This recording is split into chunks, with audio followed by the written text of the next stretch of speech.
The strangest sound in the blizzard wasn't the wind. It was the barking coming from a stone tower everyone had laughed at for months. Snow blasted sideways as a German shepherd disappeared into the white darkness, and a 8-year-old veteran clipped a rescue rope around his waist without saying a word. The tower walls felt warm under frozen hands, but outside, something or someone was still out there. Then the dog suddenly stopped, stared into the storm, and ran. What do you think he found?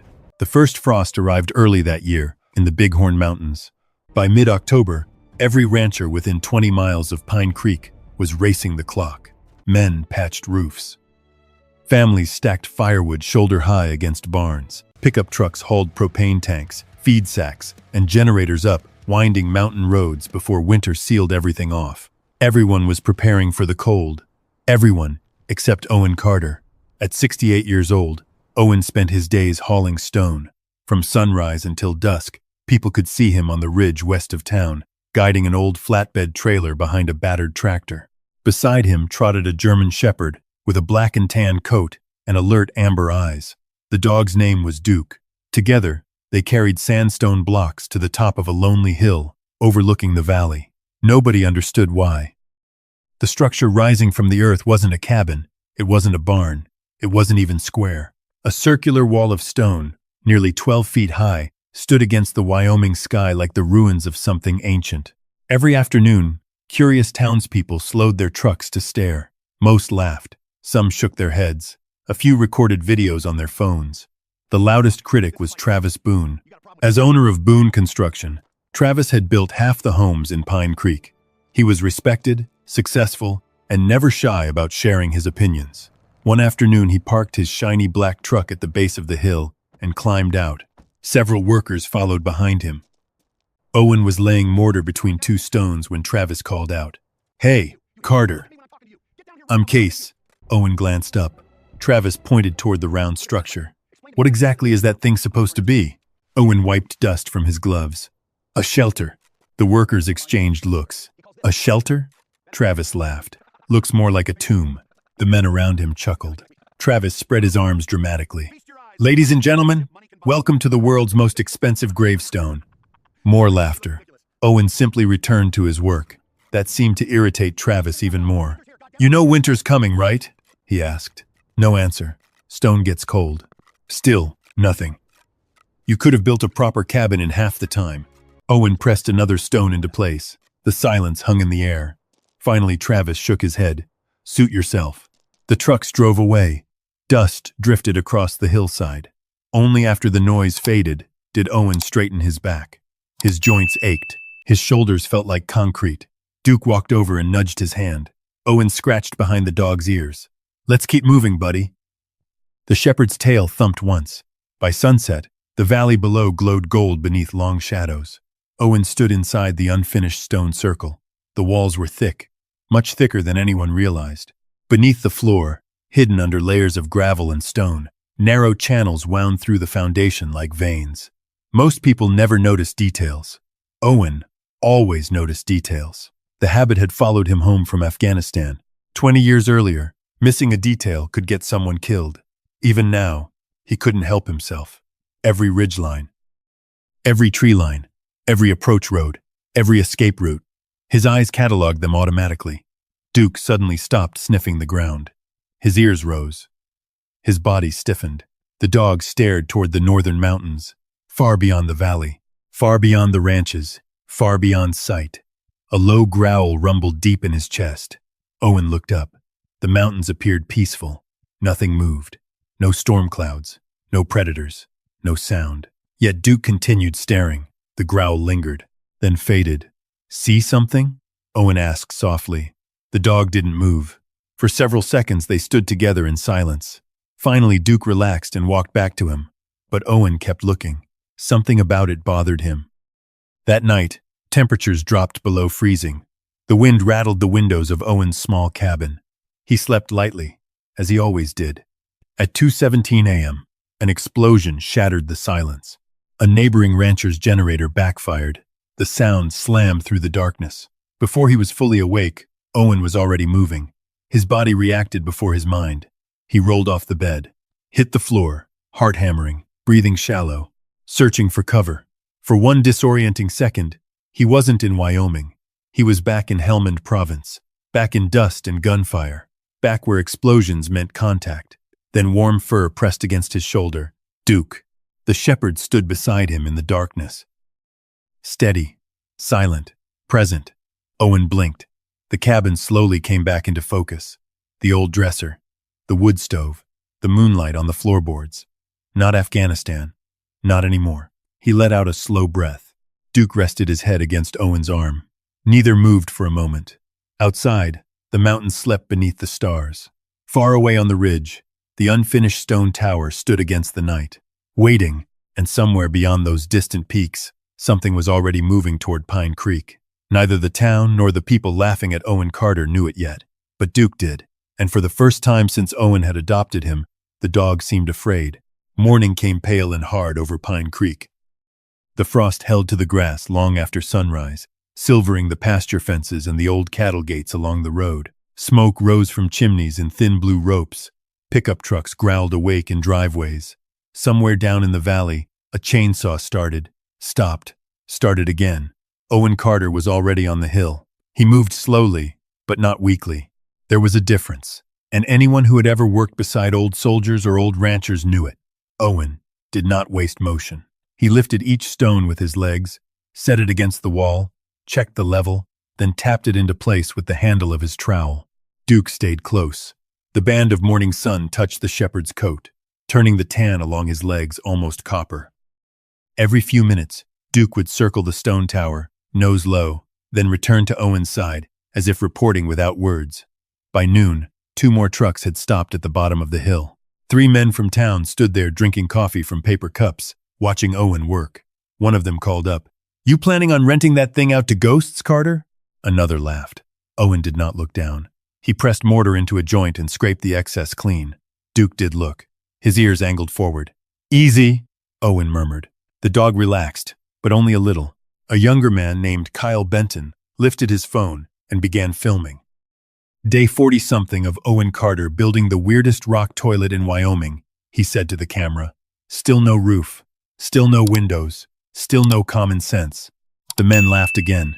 The sound carried easily in the cold air. Owen set another stone. No reply. That bothered them more than anger would have. People knew how to handle a man who shouted back. They knew how to turn that into entertainment. But Owen's silence gave them nothing to grab. By late afternoon, the wall had risen another few inches. From the outside, it still looked simple. A round stone tower on a hill. Thick, plain, stubborn. But inside, the floor told a different story. Owen had spent weeks building it. Beneath the flat stone surface, shallow channels ran from the center in curved lines, cut and laid with careful spacing. They were narrow enough to draw heat, low enough to keep smoke moving, and arranged so warmth would travel through the floor before leaving through a chimney on the north side. It was not pretty. It was not modern. It was not something Travis Boone would have put on a brochure. But every part had a reason. Owen crouched near the central firebox and brushed grit from the mouth of one channel. Duke came over and sniffed it. "Not yet," Owen said. "Soon." The dog blinked at him. Down below, on the road, Travis Boone's truck rolled past without stopping.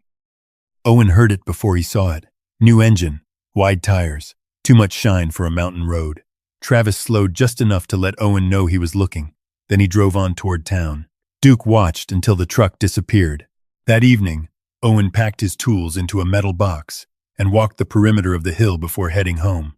He did it every night, not because anyone had told him to, not because he expected trouble, because old habits did not ask permission. He checked the access road first, then the tree line, then the low wash where snowmelt ran in spring, then the stone pile. At the far edge of the work site, he stopped. A tarp had been pulled loose. 3 stones had been rolled down the slope. Not fallen. Rolled. Owen stood still. Duke lowered his head and began sniffing. The dog moved in slow half-circles, careful and methodical. He paused near a muddy patch where frost had softened under afternoon sun. Owen crouched. 3 different boot prints. 1 heavy heel. 1 smaller tread with a broken outside edge. 1 smooth-soled work boot, worn almost flat. Owen did not touch them.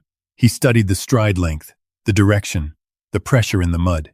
They had come from the road. They had not gone near the tower. Only the stone pile. Teenage mischief, maybe. Maybe not. Duke gave a low huff. I see it, Owen said. He reset the tarp, rolled the stones back by hand, and stacked 2 heavier blocks across the edge to keep it from happening again. No shouting, no complaint. No trip into town to accuse anyone. Just adjustment, just observation. When he got back to his cabin, the light was nearly gone. The small place sat beneath a stand of pines, half a mile below the ridge. One room, a narrow kitchen, a wood stove, a bed pushed against the far wall, and a table covered with maps. Duke drank from his bowl, while Owen set a kettle on the stove. Then Owen unfolded a weather chart beside his plate. Most folks in Pine Creek trusted the evening news if they watched it at all. Owen trusted patterns. Wind direction, pressure drops, cloud height, animal behavior. He ran one calloused finger along a printed map of the northern Rockies. A low-pressure system had started forming farther north than expected. Not dangerous yet, not officially. Just wrong. He leaned closer. Duke came to the table and rested his chin near the map. Owen did not smile. Outside, the first flakes of light snow drifted through the dark. The radio on the counter crackled with static. For half a second, the sound sharpened into something too close to a broken transmission. Owen's hand stopped over the paper. His eyes went to the window. Nothing there. Only his reflection. Only Duke behind him. Only the quiet room. He reached over and turned the radio down. The kettle began to hiss. Duke lifted his head. Again he looked north. Owen followed his gaze to the black shape of the mountains beyond the glass. This time, the old soldier did not dismiss it. He marked the weather chart with a pencil. Then he wrote one word beside the date. Watch. The first real snow arrived 3 days later. Not much. Just enough to dust the fences, whiten the rooftops, and settle across the shoulders of the Bighorn Mountains, like a warning nobody wanted to read. Pine Creek carried on as usual.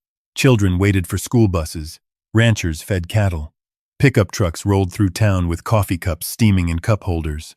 Life looked normal. That was exactly what bothered Owen. He stood on the ridge beside the unfinished stone tower and watched the clouds moving above the northern peaks. Too fast, too low, too organized. Most people saw weather. Owen saw patterns. The same way he used to study ridgelines outside a forward operating base. The same way he used to search rooftops and windows before entering a village. Experience had trained his eyes to notice things others ignored. Duke noticed them too. The shepherd refused to wander far from the tower now. Several times each day he climbed onto a large boulder overlooking the valley and stared north.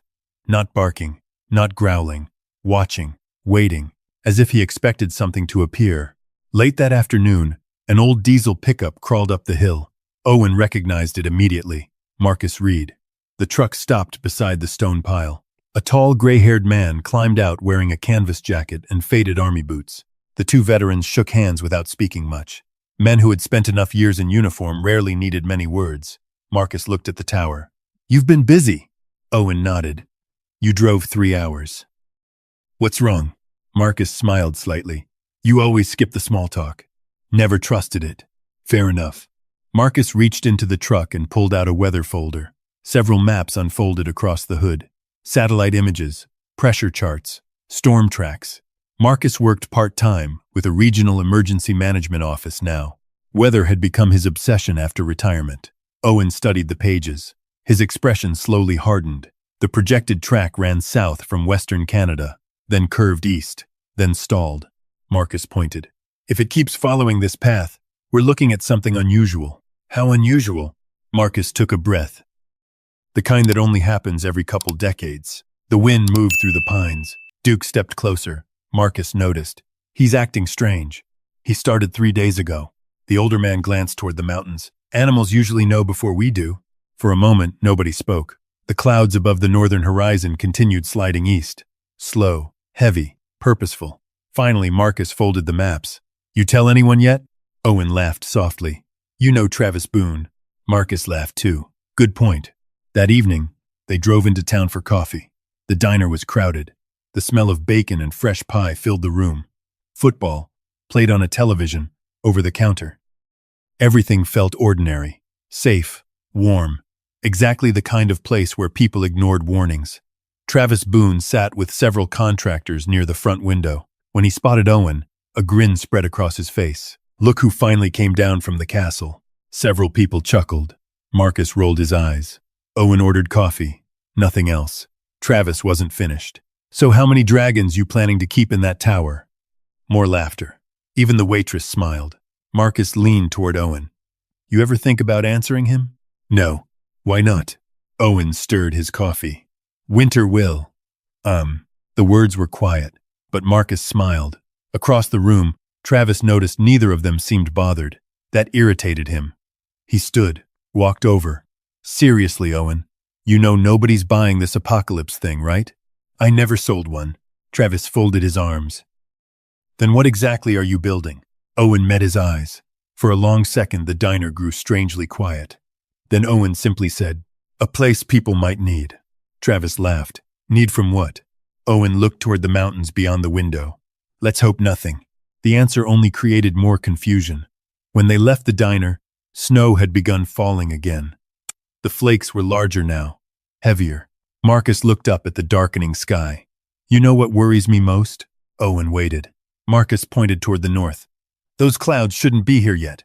Back at the hill, the temperature dropped quickly. The tower stood half-finished beneath the moonlight. Duke ran inside before Owen could even call him. Instead of heading for his usual sleeping spot near the cabin, he lay directly across the tower entrance, guarding it, watching the darkness beyond the valley. Owen carried several boxes from the truck. Canned food, water containers, medical supplies, blankets. More than one man could ever need. More than two. He stacked them carefully inside, then added another load. And another. The tower slowly transformed from a construction project into something else. A refuge, a backup plan, a shelter. Hours later, long after darkness covered the mountains, Owen stepped outside. The wind had shifted again. North. Colder. Sharper. Duke immediately stood beside him. The shepherd's ears rose. His eyes locked onto the distant mountains. This time, Owen saw it too. Far beyond the ridgeline, a wall of clouds. Black, massive, stretching across the horizon, too far away to threaten them yet, but coming, slowly, relentlessly, like an army moving under cover of darkness. Duke released a low sound from deep in his chest. Not fear, not exactly. Recognition. Owen rested a hand on the dog's neck. Neither looked away, because for the first time, the danger no longer existed only on a weather map. Now, it was visible. And it was heading straight toward Pine Creek. The storm clouds lingered over the northern horizon for the next week. Not close enough to frighten anyone. Not yet. By day, the town carried on with its routines. Children played outside after school. Hunters filled gas stations before heading into the hills. The diner remained crowded every morning. People still laughed when Owen Carter's stone tower came up in conversation. If anything, the jokes had become more frequent. The more serious Owen appeared, the more entertaining the project seemed to everyone else. Everyone except Duke. The German shepherd had changed. He no longer wandered while Owen worked. He stayed close, too close. If Owen crossed the tower, Duke crossed with him. If Owen walked to the stone pile, Duke followed. If Owen disappeared behind the structure, Duke immediately circled to maintain sight of him. The behavior reminded Owen of military working dogs he'd seen overseas. Dogs didn't explain things. They reacted. And Duke was reacting to something. One afternoon, Sheriff Ben Wallace stopped by. The former Marine stood beside the tower with a paper cup of coffee in one hand. He studied the structure for several minutes. You know, half the town thinks you're crazy. Owen adjusted a stone. Only half? Ben laughed. Fair point. The sheriff walked slowly around the circular wall. You expecting trouble? Always. Ben nodded. That answer made perfect sense to another veteran. Neither man elaborated. The sheriff looked at Duke. The dog sat watching the tree line, not moving, not blinking.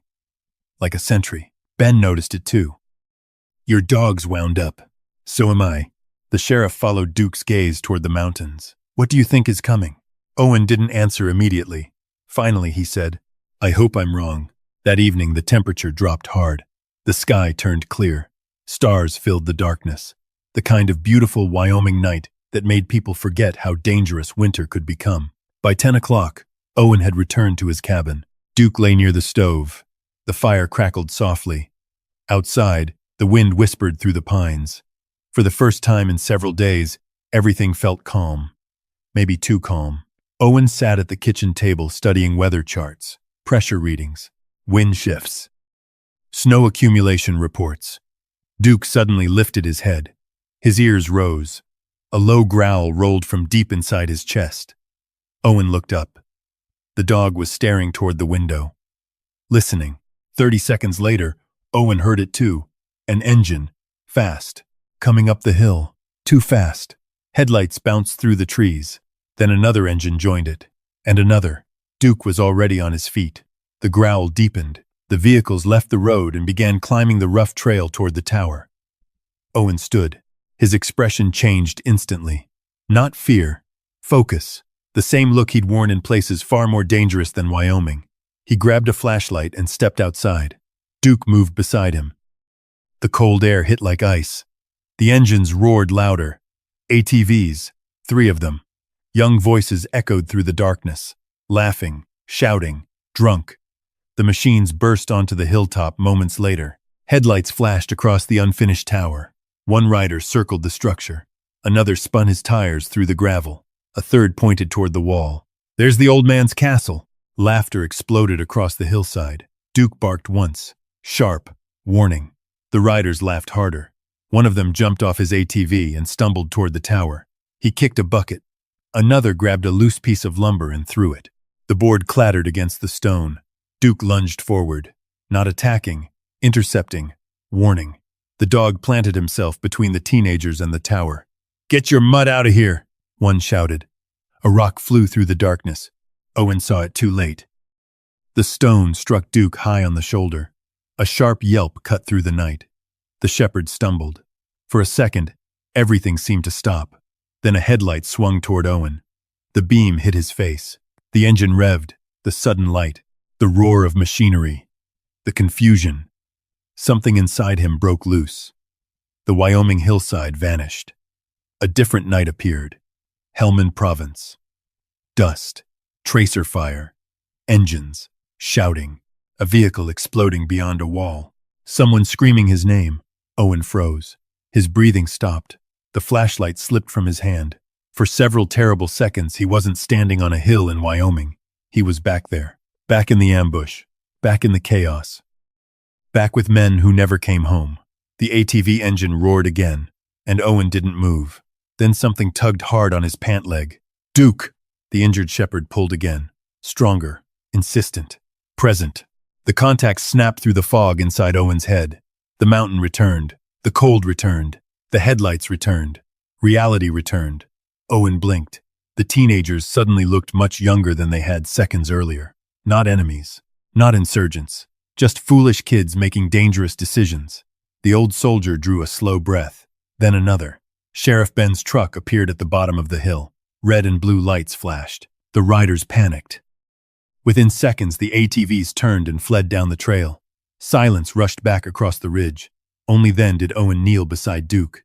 Dark blood stained the fur along the shepherd's shoulder. Not life-threatening, but deep. Too deep. Duke licked Owen's hand, as if trying to reassure him. The old soldier swallowed hard. "You're supposed to let me protect you. Our first. The dog rested his head against Owen's chest. An hour later, a veterinarian in town closed the wound with stitches. Duke never complained, never growled, never resisted. He simply watched Owen the entire time. Back at the cabin, long after midnight, the shepherd slept beside the stove. A bandage wrapped his shoulder. Outside, snow drifted across the mountains. Inside, Owen sat awake in a wooden chair, watching, listening. Every few minutes, his eyes moved to Duke, then back to the window, then back to Duke again. The storm was still coming. Now another thought troubled him. Someone had thrown a rock. Duke had taken the hit. And for the first time in years, Owen found himself wondering whether he could protect the one companion who never stopped protecting him. Outside, the northern sky disappeared behind a wall of dark clouds. Inside the cabin, neither man nor dog slept very much before dawn. The sun never truly appeared the next morning. A gray ceiling hung over Pine Creek, turning the mountains into distant shadows and draining the color from the valley below. Owen stepped onto the porch with a mug of black coffee in one hand. Duke followed. The German shepherd moved more slowly than usual. The bandage on his shoulder showed beneath his thick fur. Even injured, he insisted on accompanying Owen everywhere. The old soldier looked toward the ridge, toward the tower, toward the clouds gathering beyond the northern horizon. The storm was still days away, but it felt closer now, like a train approaching through darkness. You couldn't see it yet, but you could feel the rails beginning to hum. "Come on, buddy," Owen said. Duke immediately rose. The two of them headed uphill. By noon, Owen was back at work. He mixed mortar, checked stone joints, adjusted airflow openings inside the structure. The tower looked nearly complete now.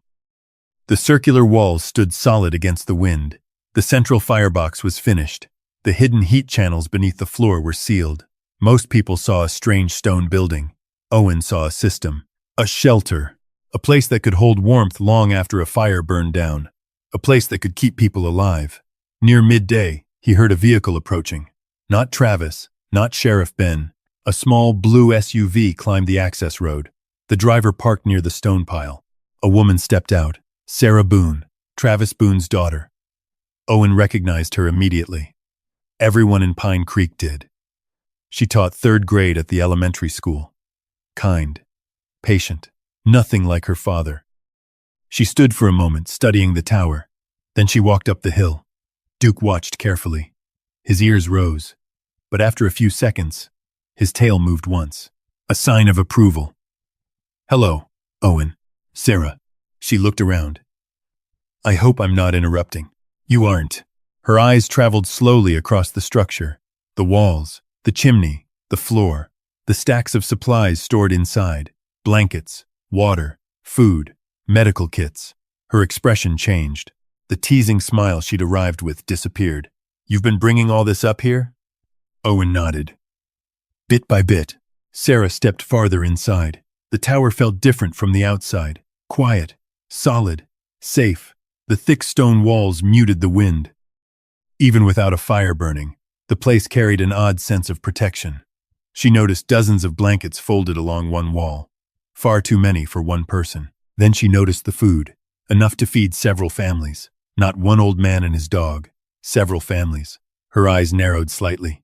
She turned back toward Owen. For the first time, she asked the question nobody else had asked. "Who is all this for?" Owen brushed dust from his gloves. He didn't answer immediately. Outside, wind pushed across the hillside. Duke settled near the entrance, watching, waiting. Finally, Owen said quietly, "For the people who'll need it." Sarah stared at him. No joke, no sarcasm, no smile. The words settled heavily between them. For several seconds, neither spoke. Then she looked toward the distant mountains, toward the darkening northern sky. A chill crossed her face. Not from the temperature, from the possibility that Owen truly believed what he was saying. And worse, that he might be right. The afternoon passed, with Sarah helping move supplies. Neither of them talked much. The silence felt comfortable. By late afternoon, she had learned something most of Pine Creek never would. Owen wasn't building a home. He was preparing for an emergency. And emergencies were not things veterans joked about. As the sun disappeared behind clouds, Sarah sat on a stone block beside Duke. The shepherd carefully rested his head on her knee. His amber eyes remained fixed on the mountains. "He's beautiful," she said. Owen smiled, slightly. "He knows more than he lets on. I think that's true of both of you." For the first time in days, a small laugh escaped him. The sound surprised even Owen. Sarah smiled. Then her phone buzzed. She checked the screen. The smile vanished. "What is it?" Owen asked. Sarah read the alert again. The National Weather Service had upgraded the system moving south from Canada. Winter storm watch. Then, winter storm warning. The forecast discussion included words that caught her attention. Historic potential. Rapid intensification. Extreme snowfall. Dangerous winds. She slowly lowered the phone. The air suddenly felt colder. "That's not good, is it?" Owen didn't answer right away. He took the phone. "Read the report, then read it again." The old soldier's jaw tightened, the same way it had during briefings overseas. Whenever intelligence reports became more serious than expected, Duke stood immediately. The shepherd sensed the shift. He always did. Owen handed the phone back. The wind carried a distant rumble through the mountains. Not thunder. Something else. Something deeper. The approaching storm. They upgraded it? He asked. Sarah nodded. Statewide. For a long moment, neither moved. Below them, Pine Creek looked peaceful. Lights beginning to glow. Families preparing dinner. Children finishing homework. People living ordinary lives, unaware of how quickly ordinary could disappear.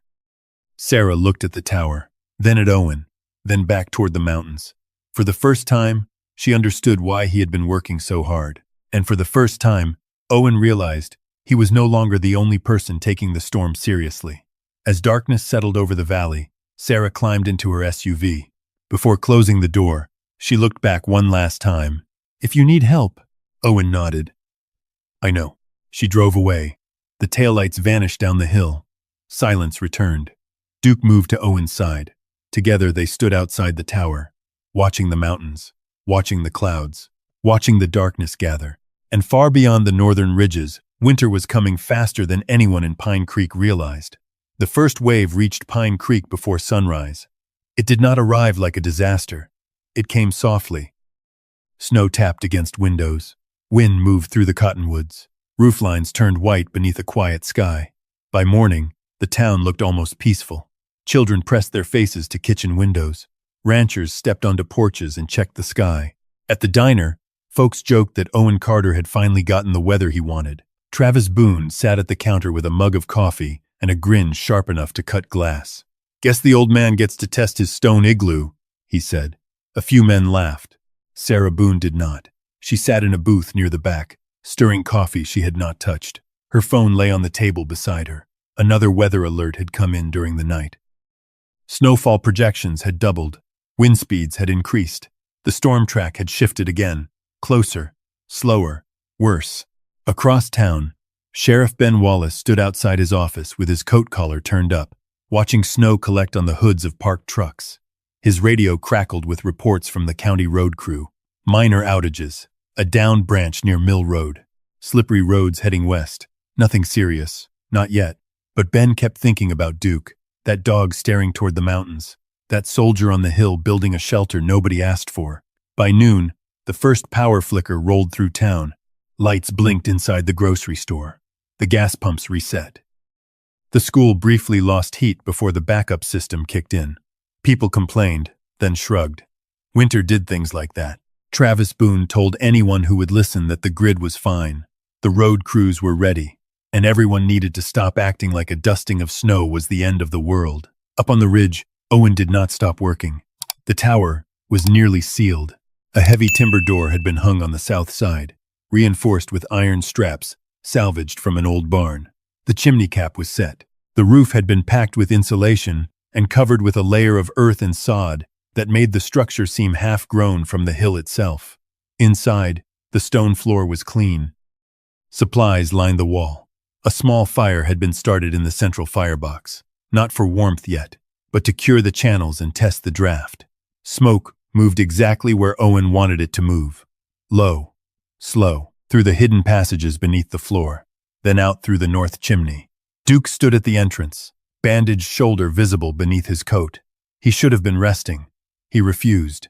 Every time Owen told him to lie down, Duke obeyed for a minute, then rose again. The dog kept looking toward the slope below the tower, not toward town, not toward the road. Toward the ridge cut where wind funneled snow into a narrow ravine, Owen noticed. He always noticed when Duke chose a direction. Late in the afternoon, Sheriff Ben drove up in his county SUV. The vehicle climbed slowly, through deepening snow, and stopped near the tower. Ben stepped out, boots crunching. This thing about finished? Owen closed the firebox door. Enough. Ben looked inside. The warm stone scent, the stacked supplies, the careful order of everything seemed to make him pause. Sarah told me you've got food up here. Some. Blankets? Some. Medical kit? Owen glanced at him. More than some. Ben nodded once. A gust of wind pushed snow across the open hill, hissing over stone. Duke suddenly barked. Not loud, not wild. One hard bark. Then he bolted toward the north side of the ridge. Duke! Owen called. The dog did not stop. Owen moved immediately. Ben followed. They crossed the hill into stronger wind, boots sliding over frozen grass, beneath the new snow. Duke reached the edge of the ravine and began pawing at the ground near a drift forming against the slope. The snow there looked smooth. Too smooth. Owen crouched and swept a glove across the surface. A thin crack ran beneath the top layer, then another. Wind-loaded slab. His eyes moved uphill. The slope above them had collected snow faster than it could settle. Not enough for a major slide, but enough to bury a fence line. Enough to knock a man down. Enough to block the lower access road if it broke loose. Ben saw Owen's face change. "What?" Owen pointed. "That slope is loading." Ben followed the line with his eyes. "You sure?" Duke pawed again. Harder this time, as if answering for him. Owen stood slowly. "We need to keep people off that road." Ben reached for his radio. Static answered. He adjusted the channel. "Pine Creek Dispatch. This is Wallace." More static, then a broken voice. "Go ahead, Sheriff. Block off Ridgecut Road below the north slope. No traffic until I clear it." The reply broke apart in a burst of crackling sound. Ben lowered the radio and looked toward town. Snow thickened between the ridge and valley. The world below had started fading. That evening, the first real trouble came. A rancher tried taking Ridgecut Road home before the barricade was in place. His truck slid sideways near the ravine. Not far. Just enough to scare him. Just enough for Ben's warning to feel real. By dark, Duke lay near the tower door, exhausted but alert. Owen wrapped the dog's bandage again under lantern light. The shepherd's paw twitched each time the wind struck the door. "You found it before we did," Owen murmured. Duke's eyes opened halfway. Outside, a distant crack rolled across the ridge. Snow shifting, wood breaking, maybe ice in the trees, maybe the slope. Owen stepped to the doorway and looked into the storm. The valley lights below flickered once, then steadied. For now, Sheriff Ben's headlights disappeared down the hill, slow and cautious. Owen stayed in the doorway long after the vehicle was gone. The first storm had not yet become the blizzard, but it had shown its teeth. And Owen knew then, with a certainty that settled in his bones, that Pine Creek was not facing ordinary winter anymore. The blizzard arrived 2 nights later. Not gradually, not politely. It came like a living thing. Owen woke shortly after midnight, to a sound he hadn't heard in years. Not gunfire, not engines, wind. A deep, relentless roar rolling across the mountains. The cabin walls trembled. Snow struck the windows like handfuls of gravel. Duke was already awake. The shepherd stood at the door before Owen even sat up. His ears were forward, his body rigid, waiting, listening. Owen glanced at the clock. 12:43 a.m. The storm had arrived earlier than forecast. He pulled on boots and stepped outside. The cold hit like a punch. Snow raced sideways through the darkness. Visibility barely reached 30 yards. The valley below had vanished completely. Pine Creek no longer existed. Only white. Only wind. Only darkness. Duke pushed through the storm beside him. Together they climbed toward the tower. The structure emerged from the blizzard like a ship rising from fog. Solid. Unmoving. Exactly where Owen had intended it to be. Inside, the air felt calm. The firebox glowed softly. Heat moved through the stone floor. The thick walls absorbed every degree of warmth. Owen fed several logs into the fire. Not many. Just enough. The tower did the rest. Hours passed. The storm intensified. By dawn, power lines across the county began failing. One substation went offline, then another. Sheriff Ben's emergency radio crackled constantly. Road closures, downed trees, disabled vehicles, lost communications. The situation worsened by the hour. At 7:30 that morning, Pine Creek lost electricity. The entire town.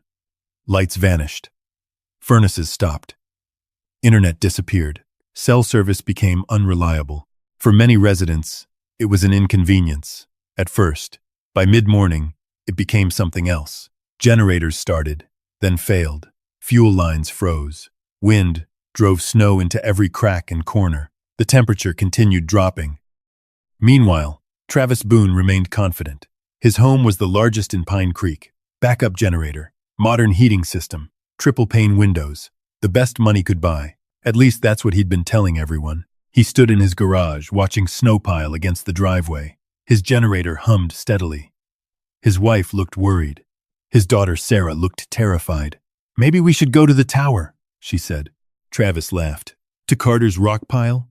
"No, Sarah, I'm serious." Travis shook his head. "We're staying here." Outside, the storm howled. Up on the ridge, Owen continued preparing. Extra blankets, additional water, medical supplies. Every few hours, he stepped outside to inspect the structure.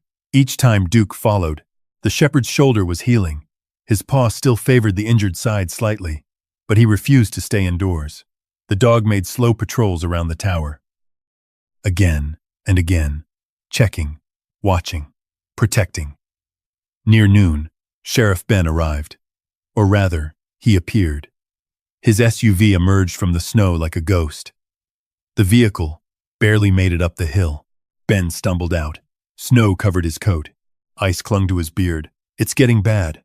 Owen nodded. Ben entered the tower. His eyes widened immediately. The temperature difference felt impossible. Outside, the wind cut through every layer. Inside, the stone radiated gentle warmth. No roaring fire, no furnace, no generator, just steady heat. The sheriff ran a hand across the wall. Warm, not hot. Warm, like sunlight trapped inside stone. "I'll be damned." Owen said nothing. Ben looked around. The food, the blankets, the supplies, the sleeping space. Everything suddenly made sense. "You built this for more than yourself." "Yes." The sheriff nodded slowly. Then he reached for his radio. For the next several hours, he began quietly directing vulnerable residents toward the tower. Not everyone, not yet. Only those who truly needed help. An elderly widow whose furnace had failed. A ranch hand stranded when his truck died. A young couple with a newborn baby. The first arrivals entered cautiously, suspicious, confused. Then they felt the warmth and stopped talking. The same reaction every time. Silence. Disbelief. Relief. One by one, people settled inside. The tower remained calm, safe, almost peaceful. Outside, the storm grew worse. By evening, wind gusts exceeded anything Pine Creek had experienced in years. Snowdrifts swallowed fences. Road signs disappeared. Entire sections of roadway vanished beneath white dunes. Duke became increasingly restless. He paced, listened, patrolled, then repeated the cycle. Near sunset, he stopped abruptly. His ears locked forward. A distant sound carried through the storm. Faint, almost impossible to hear. Owen heard it too. A human voice, somewhere beyond the wind. A cry, then another. The tower fell silent. Everyone looked toward the door. The sound came again, a desperate call for help buried beneath the roar of the blizzard. Duke barked once, then moved toward the entrance. Every instinct in his body pointed in the same direction. Someone was out there. Someone was still trapped in the storm, and the blizzard was only getting stronger. For a moment, nobody moved. The cry came again, faint, broken, carried through layers of wind and blowing snow. Every face inside the tower turned toward the door. The elderly widow stopped wrapping herself in a blanket. The young couple held their baby closer. Sheriff Ben lowered his radio. Only Duke reacted instantly. The German shepherd was already standing at the entrance. Alert, focused, listening. The cry sounded once more. This time, Owen identified the direction. Northwest. Near the old county road, the one that crossed a shallow valley before climbing toward the ranches. Not far in good weather, deadly in this. Owen reached for his winter gear. "You're not seriously going out there," Bechang said. Owen pulled on another layer. "Someone's out there. The visibility is almost zero." "I know." The sheriff looked toward the storm battering the door, then toward the people inside, then back at Owen. Neither man argued. Both already knew the answer. Duke barked sharply. Once, impatient, as if wondering why the humans were still discussing something obvious. Minutes later, Owen secured a rescue rope around his waist. The other end was anchored inside the tower. A second coil rested across his shoulder. The technique was old, simple, reliable. The same principle he'd used years ago during mountain operations, when visibility vanished and losing orientation meant disaster. Duke stood beside him, ready. The shepherd's injured shoulder had not fully healed. Owen noticed the slight stiffness, The dog ignored it completely. Outside, the blizzard screamed. Snow swirled horizontally across the ridge. The world beyond the doorway had become a moving wall of white. "Stay on me," Owen told Duke. The shepherd looked up, then pushed forward into the storm. The wind hit them instantly. Visibility dropped to almost nothing. Owen could barely see the rope stretching behind him. Snow packed against his goggles. Each step sank knee-deep. Duke moved ahead, not running, not wandering, leading. The shepherd's nose worked constantly, searching, tracking. Several times Owen stopped to listen. The wind drowned everything. Then Duke would choose a direction and continue. The old soldier trusted him. He had learned long ago that sometimes the dog knew before the man did. 5 minutes passed, then 10. The storm intensified. Snow whipped across the landscape so violently that sky and ground became indistinguishable. Only training kept Owen moving. Step, pause, check direction, move again. The rhythm returned naturally, the way breathing returned, the way muscle memory survived, long after wars ended. Then Duke froze, his ears lifted. His body turned sharply left. A second later Owen heard it. A horn, weak, intermittent, a vehicle, buried, somewhere nearby. They changed course immediately. The horn sounded again. Closer. Duke surged forward. Owen followed. Within another minute, a dark shape emerged through the blowing snow. A pickup truck, half buried, one side completely drifted over. The engine dead. Windows frosted. Duke reached it first. He jumped against the driver's door, barking. Inside. Movement. Thank God. Someone was alive. Owen fought his way to the truck and wiped snow from the glass. A family stared back. A father, a mother, a young girl. The father opened the door only a few inches before the wind nearly tore it away. "We got stuck!" he shouted. "We've been here almost an hour." The little girl was crying. The mother's hands shook from cold. The truck's heater had failed long ago. Owen looked toward the tower. Invisible, completely gone behind the storm. He turned back to the father. "Can you walk?" The man nodded. "My daughter can't." Without hesitation, Owen opened his jacket and wrapped the child inside an emergency thermal blanket. Then, he secured another rescue line between himself and the truck. The father clipped in. Then, the mother. A human chain. Simple, effective. Nobody would disappear if they fell. Duke moved ahead, leading. The shepherd checked the route constantly. Each time drifting snow erased their tracks, he found the direction again. The return felt twice as long. The wind strengthened. Snow buried footprints within seconds. Several times the family stumbled. Several times Duke circled back as if counting everyone. Then, disaster nearly struck. A hidden sheet of ice lay beneath fresh powder. Owen stepped onto it. His foot slid. He crashed sideways into a drift. The little girl nearly lost her grip. The father shouted. Before anyone could react, Duke lunged. The shepherd planted himself against Owen's chest, bracing, stabilizing. Just enough. Owen regained footing. The moment lasted seconds, but it prevented the entire line from collapsing down a steep embankment hidden beneath the snow. The old soldier looked at Duke. The dog was already moving again. Focused on the mission, nothing else. The final climb toward the tower felt endless.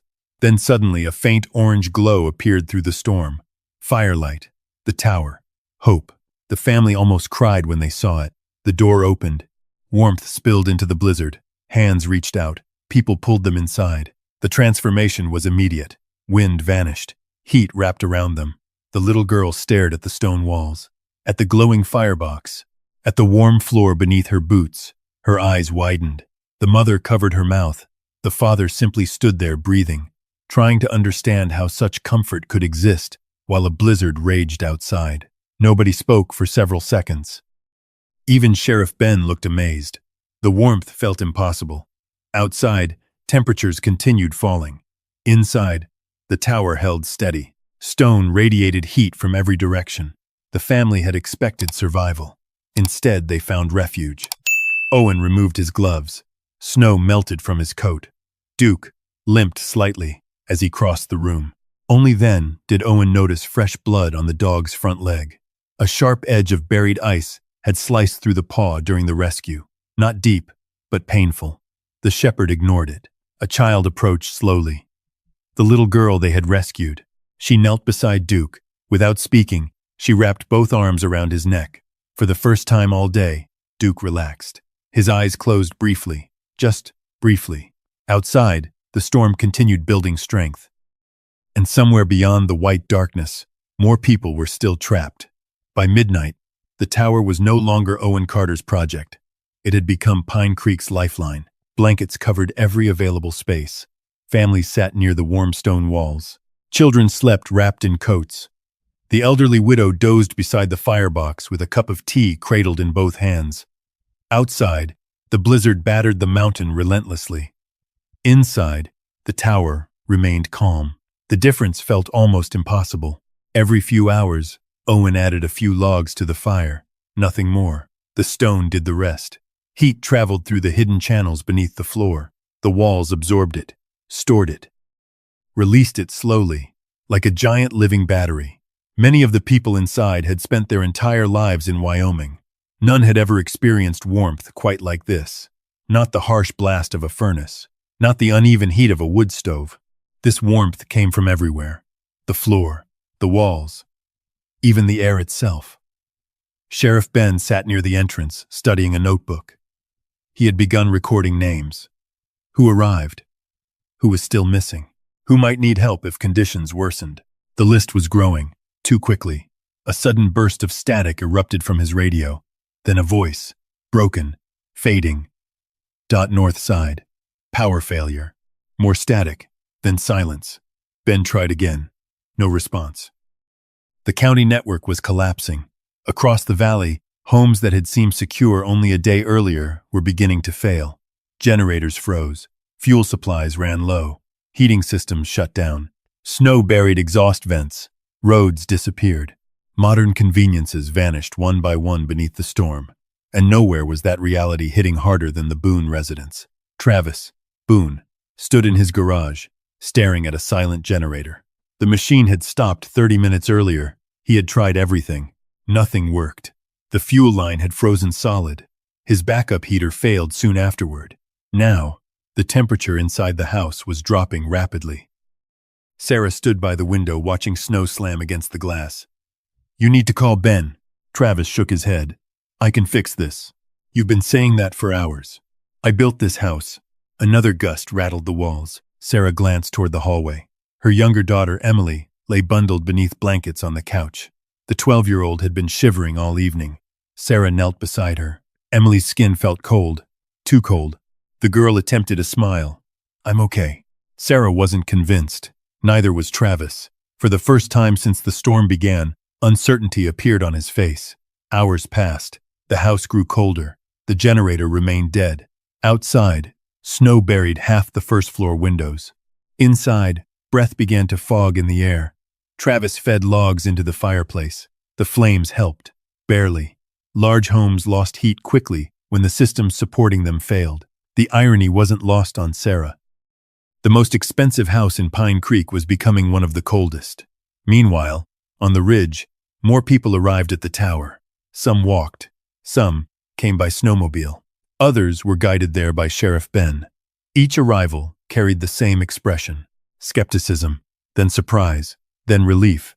One rancher stepped inside and immediately stopped talking. He simply placed a hand against the stone wall. Warm. His eyes widened. Another family entered 20 minutes later. The father stared at Owen. "I thought Boone was right." Owen added wood to the fire. The man shook his head. "I told everyone you were crazy." Owen looked up briefly. "Storm doesn't care what people said before it arrived." The man lowered his eyes. No argument, no defense, only truth. The storm had become the great equalizer. Out there, pride meant nothing. Experience mattered. Preparation mattered. And the old veteran everyone mocked had prepared better than anyone. Near dawn, Sheriff Ben received another message. This one came through clearly. For a moment. Long enough. Boone. Residents requesting assistance. Static swallowed the rest. The sheriff looked toward Owen. Neither man spoke immediately. They didn't need to. Everyone inside the tower knew exactly what it meant. Travis Boone, the loudest critic.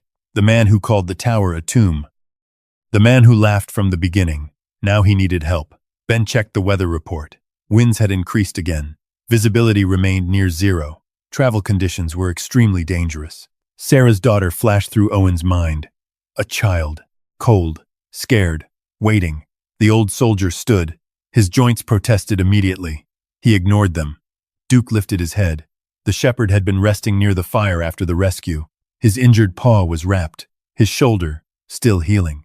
Yet the moment Owen moved, Duke rose too. Ready. Always ready. Ben looked at the dog, then at Owen. "You're not thinking about going out again." Owen picked up his winter gear. The answer was obvious. Outside, the storm hammered against the tower walls. Snow screamed across the mountain. The blizzard had become stronger than ever. Inside, every person in the shelter watched silently, because they all understood the truth. The next rescue would be different. This wasn't a stranded traveler. This wasn't a family trapped in a truck. This was Travis Boone, and reaching him might be the most dangerous journey yet. Owen secured his gloves. Duke stepped beside him. The shepherd's amber eyes reflected the firelight. Steady, determined. Outside, somewhere beyond the white fury consuming Pine Creek, Travis Boone and his family were running out of time. And before the storm was over, Owen Carter would be forced to face something far more dangerous than snow. Something he had carried home from war many years ago. The decision took less than 10 seconds. Ben looked at Owen. Owen looked at the storm. Duke was already standing beside the door. Ready. The answer had been decided before anyone asked the question. "We're going," Owen said. Sheriff Ben rubbed a hand across his frozen beard. "You're 68 years old." Owen pulled on his outer shell jacket. Then, "I'd better not waste time." Several people inside the tower exchanged worried looks. The elderly widow rose halfway from her chair. "Please, be careful." "I did." Owen gave a small nod. The rescued little girl from the pickup truck knelt beside Duke. She wrapped her arms around the shepherd's neck one last time. "You come back." Duke licked her cheek, then turned toward the door. Outside, the storm exploded around them. The moment Owen opened the entrance, wind drove snow into the tower. People instinctively stepped back. The door slammed shut behind them, and immediately the world disappeared. White. Nothing but white. The rope line vanished within yards. The tower itself disappeared almost instantly behind the storm. Duke moved ahead. His injured paw left uneven tracks. Snow swallowed them seconds later. Owen followed. Every movement became deliberate. Every step mattered. The route to the Boone property normally took 15 minutes by truck. Tonight, it felt like crossing another planet. Visibility dropped below 20 feet, sometimes below 10. Wind screamed through the valleys like jet engines. The sound triggered something deep inside Owen's memory. The pitch, the vibration, the endless roar. For a moment it sounded too much like rotor blades, Black Hawk helicopters. Afghanistan. The memory arrived without warning. A landing zone outside Helmand. Night. Dust storms. Radio chatter. Men preparing to move. Then chaos. His heartbeat accelerated. His breathing changed. The mountain disappeared. The storm became dust. The snow became sand. And suddenly he wasn't in Wyoming anymore. Duke stopped. Instantly. The shepherd spun around and planted himself directly in front of Owen, blocking his path. The dog barked once. Sharp. Loud. "Present." Owen blinked. The blizzard returned. The mountain returned. Reality returned. He inhaled deeply. Once. Twice. 3 times. The training psychologist at the VA had taught him that years ago. Find something real. Focus. Breathe. Come back. Duke waited until Owen's eyes focused again. Only then did he turn and continue forward. The old soldier shook his head. Even now, even after all these years, the war still found ways to follow him home. The Boone house finally appeared through the storm as a faint shape buried beneath drifting snow. Lights were out. The driveway had vanished. Snow reached halfway up the windows. Owen hammered on the front door. Nothing. Then again, the door finally opened. Sarah stood there. Relief flooded her face. Behind her, the house looked dark and cold. Emily lay beneath blankets near the fireplace. Her lips were pale. Travis Boone stood nearby, feeding the last of his firewood into the flames. For the first time since Owen had met him, Travis looked defeated. No jokes. No arrogance. No laughter. Just exhaustion. "You came," Sarah whispered. Owen glanced toward Emily. How long has she been cold? Hours. The answer was enough. We leave now. Travis hesitated. Outside, the storm howled. The idea of stepping into it terrified him. Owen noticed. Stay here, and the house gets colder. No argument followed. Everyone understood. Within minutes, they were preparing to move. Emily was wrapped inside thermal blankets.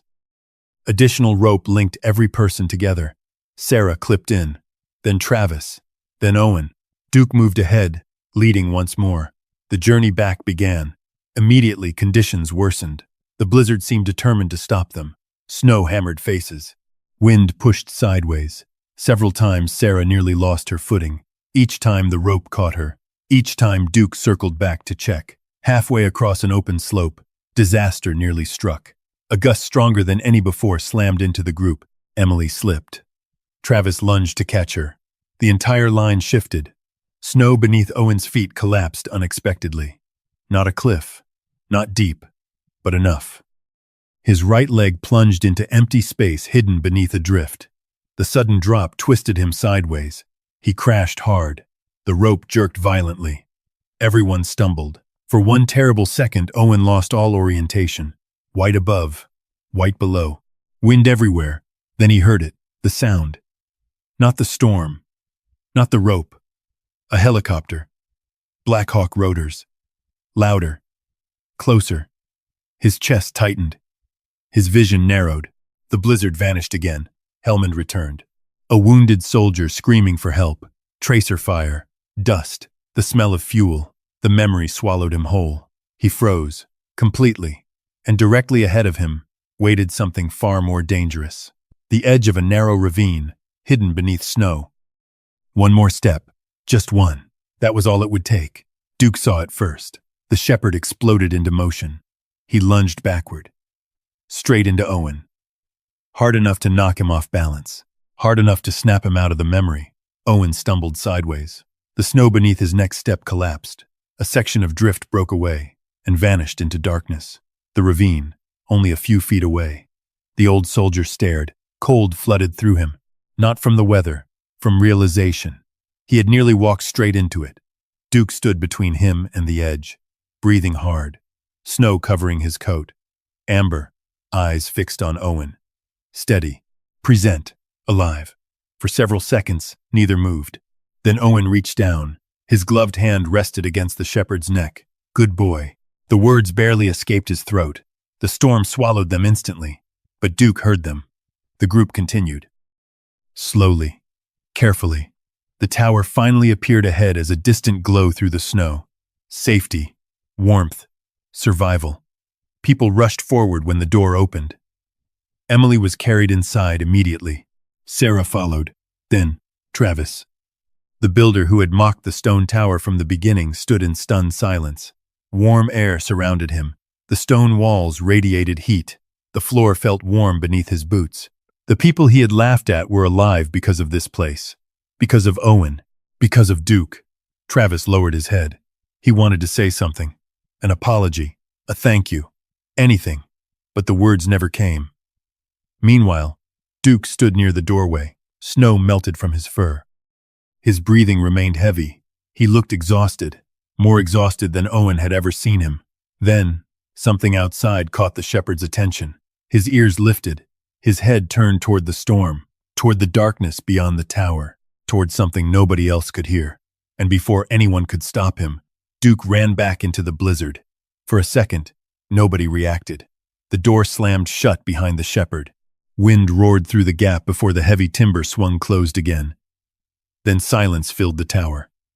A terrible silence. Owen stared at the door. Waiting. 5 seconds. 10. 20. Duke always came back. Always. The shepherd had spent years beside him. Years of routines. Years of trust. Years of returning. The old soldier stepped toward the entrance. Duke! No response. Only wind. Sheriff Ben rose immediately. I'll go with you. Owen was already reaching for his coat.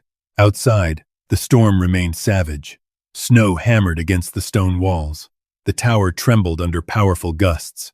Ben checked the conditions through a narrow observation slit. You can't track anything in this. Owen's eyes never left the door. Something felt wrong. Not fear, not instinct. Certainty. Duke had heard something, seen something, found something.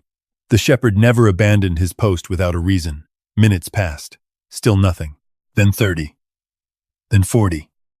The people inside began exchanging nervous looks. Sarah noticed Owen standing perfectly still, the way soldiers sometimes stood when they were forcing themselves not to panic. "Duke will come back," she said quietly. Owen wanted to believe her. He truly did. But Duke should have been back already. An hour later, Owen opened the door. "I'm going." Ben immediately grabbed his own coat. "So am I." Travis Boone stood. The entire room looked toward him. For a moment, he seemed embarrassed by the attention. Then he cleared his throat. "I'll help." Nobody said anything. Not after everything. Not after months of mockery. Not after the storm. But Travis didn't sit back down. 5 minutes later, 3 men stepped into the blizzard. The storm had weakened slightly. Not much. Just enough. Visibility stretched from 20 feet to perhaps 50. The search began. Owen moved ahead. Ben stayed left. Travis stayed right. Each carried a flashlight. Each carried rope. Snow reached above their knees in places. Drifts towered over fences. Entire sections of the landscape had changed shape. The mountain no longer looked familiar. The world had been erased and redrawn. "Duke!" Owen shouted. The wind swallowed the name. Again. Duke. Nothing. The search continued. Hour after hour. They checked the ravine, the road, the trapped pickup, the slope above Ridgecut. Nothing. No tracks. No movement. No sign. As daylight slowly emerged through the storm clouds, additional volunteers joined. People from the tower. People Duke had helped save. People who only hours earlier had been strangers. Now, they formed search lines through the snow. One group, then another.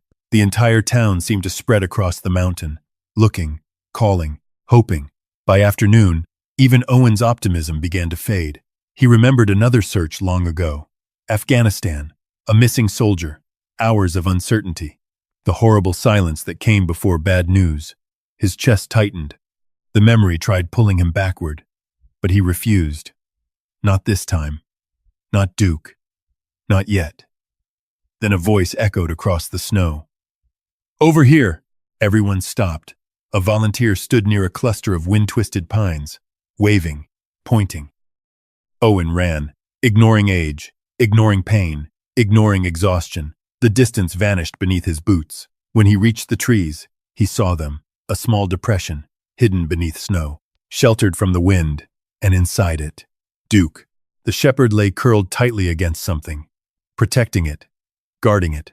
Even now, even injured, even exhausted, a small hand moved beneath his body. A child. A boy, no older than 9, alive. Barely. The boy's face was pale, his lips blue, but he was breathing. Duke had wrapped himself around him through the night, shielding him from wind, sharing warmth, refusing to leave. The shepherd lifted his head slowly when Owen approached. His eyes opened. Tired. Heavy, but alive. The old soldier dropped to his knees. For several seconds, he couldn't speak, couldn't move, couldn't breathe properly. Snow drifted across the scene. The world seemed strangely quiet. Then Owen reached forward. His hand settled gently against Duke's head. The shepherd leaned into the touch. Just slightly. Enough. The boy stirred weakly. Sheriff Ben immediately called for medical supplies. People rushed forward. Blankets appeared. Hot packs. Emergency gear. The rescue operation began. But Owen remained beside Duke. The dog tried to stand. Failed. Tried again. Failed again. The effort alone revealed how much he had given. An entire night in the storm. Protecting a child. Burning every reserve he had left. Travis Boone stood nearby. In 2021. Speechless. Watching. His eyes moved from the rescued boy to the shepherd, then to Owen. Finally, he looked away. Because no apology felt large enough for what he was witnessing. The return journey felt different. Nobody spoke much. The boy was carried carefully toward the tower. Duke rode on a rescue sled, wrapped in blankets. The shepherd's eyes remained half closed. The tower doors opened. People rushed forward. Questions filled the air.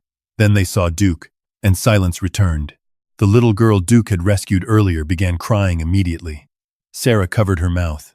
Even Sheriff Ben looked away for a moment. The dog was alive, but nobody knew how badly he had been affected. The veterinarian worked quietly beside the fire, checking temperature, breathing, pulse. The minutes felt endless. Owen sat beside Duke the entire time, one hand resting against the shepherd's neck, never leaving, never moving. Outside, the storm finally began losing strength. The first break appeared in the clouds. A thin strip of sunlight touched the mountains. Inside the tower, nobody celebrated. Nobody talked about survival. Nobody discussed the storm. Everyone watched the same thing.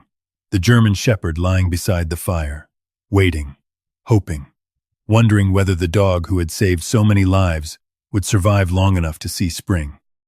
And for the first time since the blizzard began, Owen Carter felt completely helpless. The blizzard ended without ceremony. One moment, the wind was still scraping at the tower walls. The next, it weakened into a tired whisper moving over buried fences and broken branches. By late afternoon, sunlight reached Pine Creek for the first time in days. It revealed a valley, transformed. Roads had vanished. Barn roofs bowed under snow. Power poles leaned at strange angles. Trucks sat buried up to their windows. The town looked smaller beneath all that white, more fragile, but alive. Inside the tower, nobody rushed to leave. Not at first. They sat in the warm stone shelter as daylight touched the walls, listening to the silence outside. No roaring wind, no cracking trees, no screaming radio static, just breathing, soft voices, the occasional pop from the firebox. Duke lay beside the warmth of the stone floor, wrapped in blankets. His eyes opened sometimes, closed again. The veterinarian said his temperature had stabilized. His breathing was stronger. He would need rest. A lot of rest. But by morning, he had lifted his head when Owen whispered his name.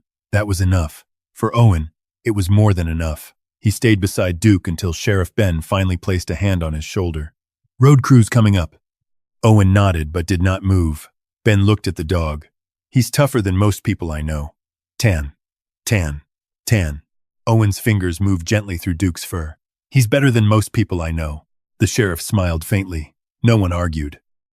By the second day after the storm, Pine Creek began counting damage. 3 homes had frozen pipes burst. 2 barns partially collapsed. Several families lost nearly all their stored food. The school gym roof had cracked under snow load, but no one had died. Not one person.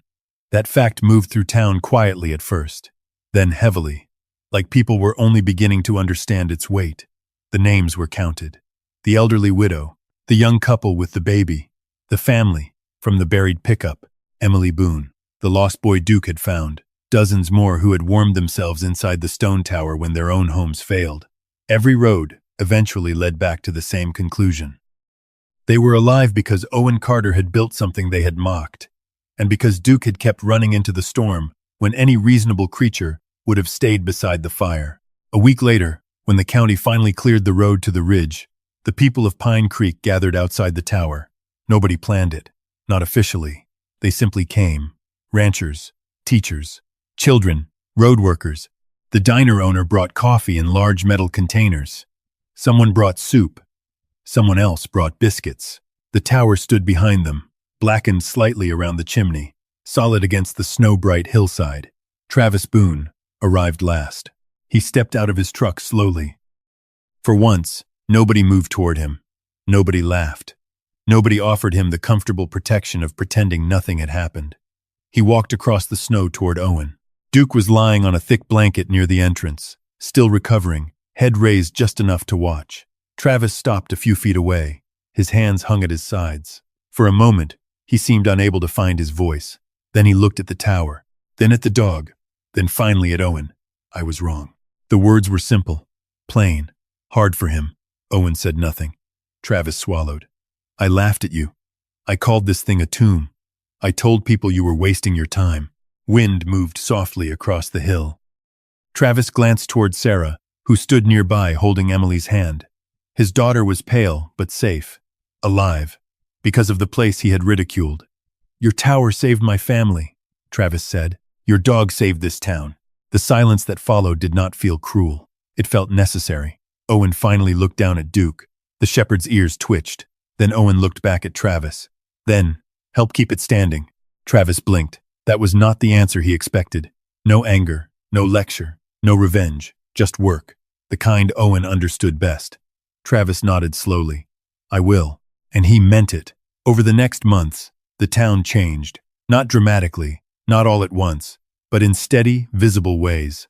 Stone hearths appeared in cabins. Root cellars were repaired. Systemass. Emergency supplies were moved uphill. The school started winter drills. Sheriff Ben helped organize a volunteer rescue team. Travis Boone redesigned several homes with thermal mass walls and backup wood systems. And every plan, every shelter, every improvement carried some trace of what Owen had built on the hill. But the biggest change happened in how people looked at Owen. They no longer called him strange. They no longer laughed when he studied the sky too long. They no longer dismissed the way he checked exits, or noticed tire tracks, or stood with his back to a wall. They did not fully understand what he carried, but they stopped treating it like madness. One evening in early spring, Sarah found Owen sitting outside the tower, while Duke slept beside him in the grass.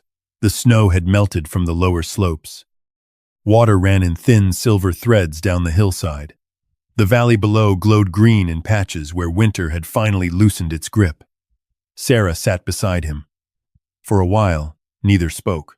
Then she asked softly, "You didn't build it to prove them wrong, did you?" Owen watched Duke breathe. "No." "Then why?" His hands rested together. Old scars across the knuckles. Stone dust still caught beneath his nails. "In Afghanistan," he said, "we had a small shelter built into a hillside. Nothing fancy. Stone, packed earth, a low fire system. A man named Luis Alvarez helped build it with me." He paused. A meadowlark called somewhere down the slope. One night our position took fire. Luis held the entrance while the rest of us got inside. That shelter kept us alive until morning. Sarah did not interrupt. Owen's eyes stayed on the valley. He didn't make it home. The words settled into the evening. Not dramatic, not loud, just true. For years, I kept thinking I owed somebody a warm place to survive the night. Duke shifted in his sleep. Owen rested a hand on the dog's back. Turns out it wasn't one person. Months later, the town placed a sign at the base of the hill. It was simple, wooden, hand-carved. No statue, no ceremony too polished to mean anything. Just two words burned deep into pine. Duke's Watch. Beneath it, smaller letters read, "For those who keep guard when others sleep." Every winter after that, people came to the stone tower before the first snow. They checked supplies, stacked wood, cleared the path. Children from the school brought drawings for Duke. Veterans came quietly and stood near Owen without asking too many questions. Some spoke, some didn't. Both were understood. As for Duke, he recovered slowly. His limp never fully disappeared. On cold mornings, he favored the paw that had been cut by ice. But when the wind shifted north, he still lifted his head, still watched the mountains, still guarded the ridge. And Owen Carter, who had spent years waking to sounds nobody else could hear, began sleeping a little longer. Not every night, not perfectly. Some scars did not vanish simply because people finally saw them. But peace came in small pieces. The warmth of stone after sunset. The weight of a loyal dog beside his chair. The sound of a town preparing together instead of laughing apart. On the first anniversary of the blizzard, Owen sat outside the tower at dusk. Duke lay at his feet, gray showing around his muzzle now.